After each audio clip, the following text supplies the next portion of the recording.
Is that your account? I refuse to answer questions without my lawyer present. So I really don't know how to answer that question either well, way. Like I said, you're not going to jail. This is freedom of speech. This is America, right? And veteran. All right. And I agree with you 100%. Okay. That guy who consistently calls for the death of all Palestinians, that can probably incite somebody to do something radical. Will it? Will that actually incite someone to do something radical? Basically calling out US politicians, whether they're local or federal, for defending the idea of slaughtering innocent people in Gaza? Is that gonna incite violence? Now, local police confronted a Miami Beach resident, actually a veteran, at her own home after she called out the mayor's depravity on the topic of Israel. And I really mean it when I say depravity. You'll get what I mean after I give you the details. But the interaction was over Raquel Pacheco's comment on a post by Miami Beach Mayor Stephen Maynor, in which he wrote, so this is what he wrote, and then I'll give you what her statement was. And you can decide for yourselves whether her comment on his Facebook post was so violent and so dangerous that it warranted local police knocking on her door to ask her about it. So here's what the mayor wrote. Miami Beach is a safe haven for everyone. Our city is consistently ranked by a broad spectrum of groups as being the most tolerant in the nation. So far, so good, no problem with it whatsoever. But he continues.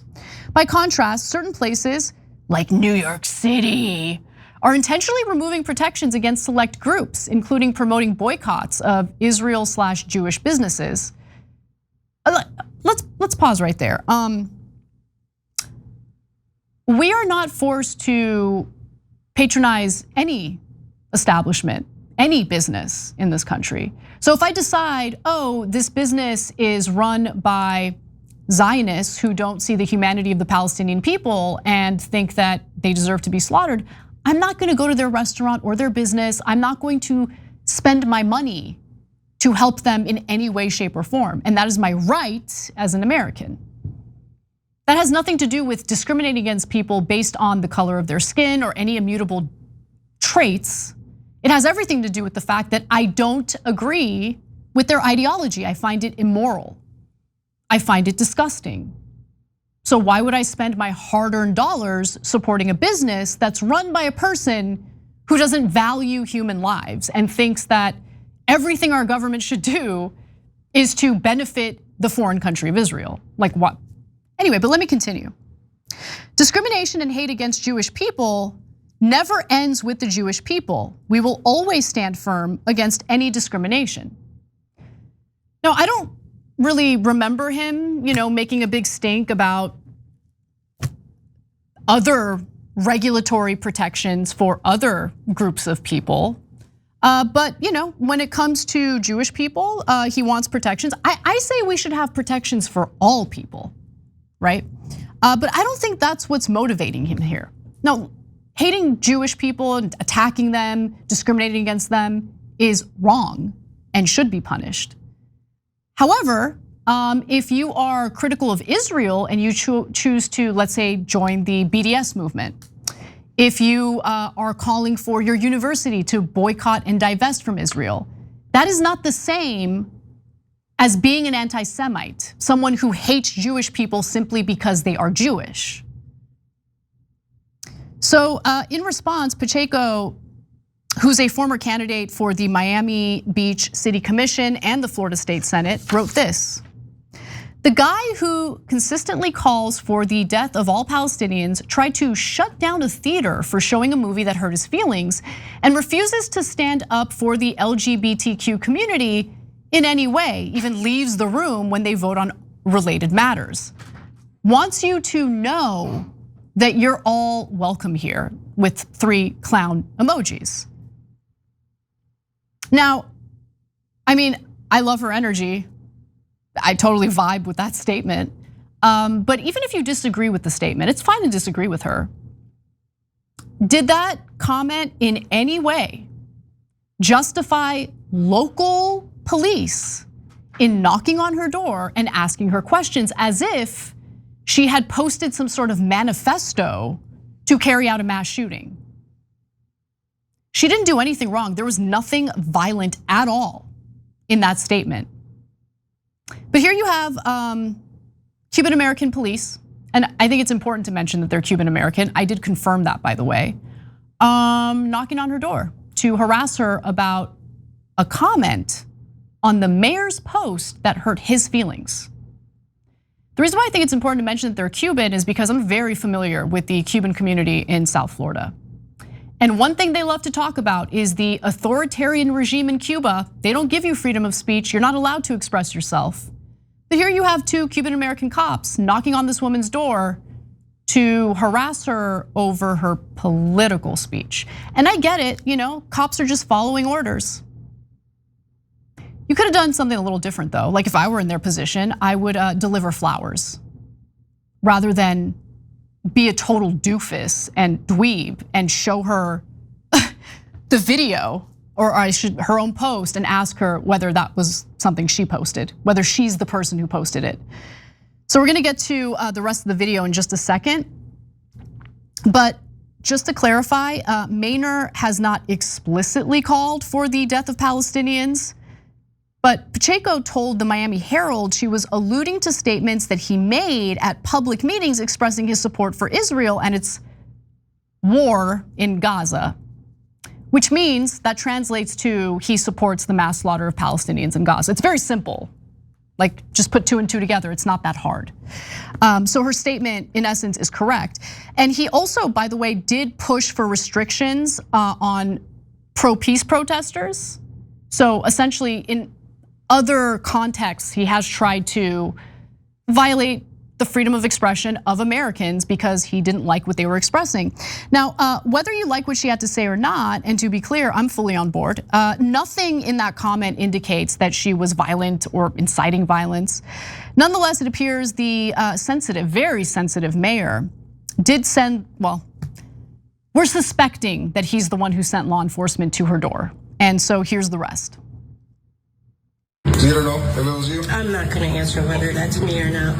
Okay. The concerning part, and not concerning for the person who's posting it, what we're just trying to prevent is somebody else getting agitated or agreeing with the statement. We're not saying it's true or not.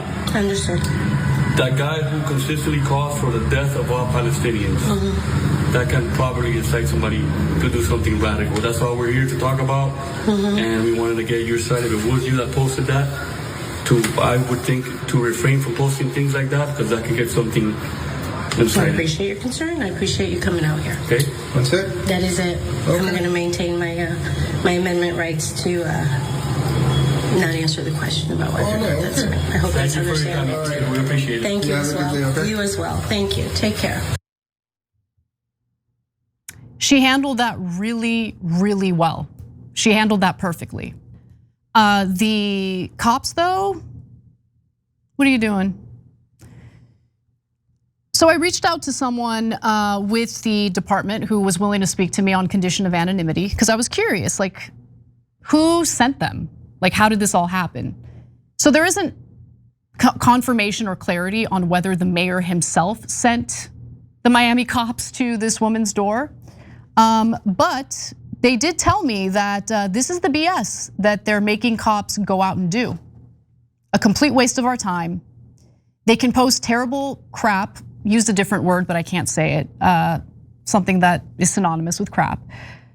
They can post terrible crap about cops all over social media and we can get mad, but you post about Israel and we have to go running and not hurt feelings. So apparently this is something that's going on, not just in Florida, but also in Texas, because I wanted to provide one more example for you. But before I get to that, is what Pacheco said true about how he tried to shut down a pro-Palestinian movie? Yes, last year Maynor tried to cancel the lease of O Cinema for showing a documentary about the West Bank. But he did drop this proposal after he received considerable backlash, which makes me very happy. But again, what you just witnessed with the police knocking on this woman's door happened before. In fact, here is a video from October of last year featuring a Texas man getting a visit from local authorities. We're here because of the comments you made online about the Jewish community. Are you? So what? No, I'm saying, are you? I have a freedom of speech, dude. Yeah, no, we get that. We get that. We gotta make sure that you're not. Do you have a warrant? No, that's why we're here. You see that sign? Yeah. So that says no soliciting. What you're doing is basically soliciting. You understand that, right? Yeah. It means you're not welcomed here. Okay. Okay. Bye. Okay. Stay off the lawn, please.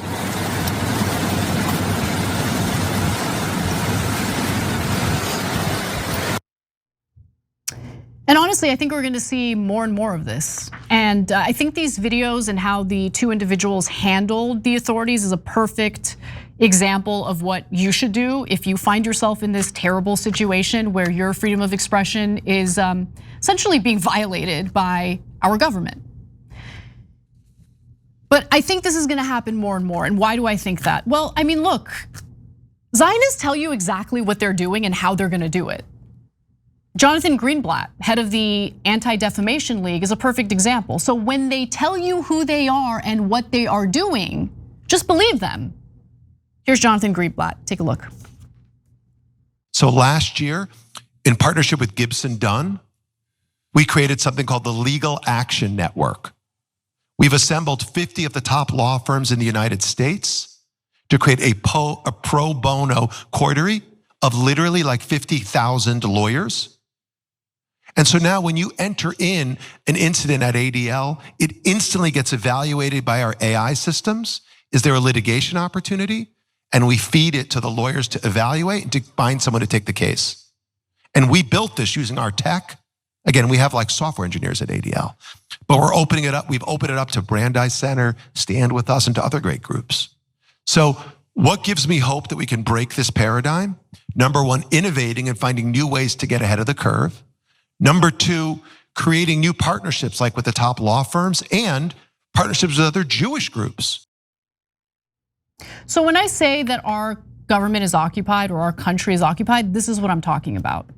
I'm talking about our government, our elected leaders, allowing our constitutional rights to fall by the wayside in order to carry out the demands of individuals in this country and potentially abroad who don't care about this country, whose priorities, first and foremost, happen to be a foreign country.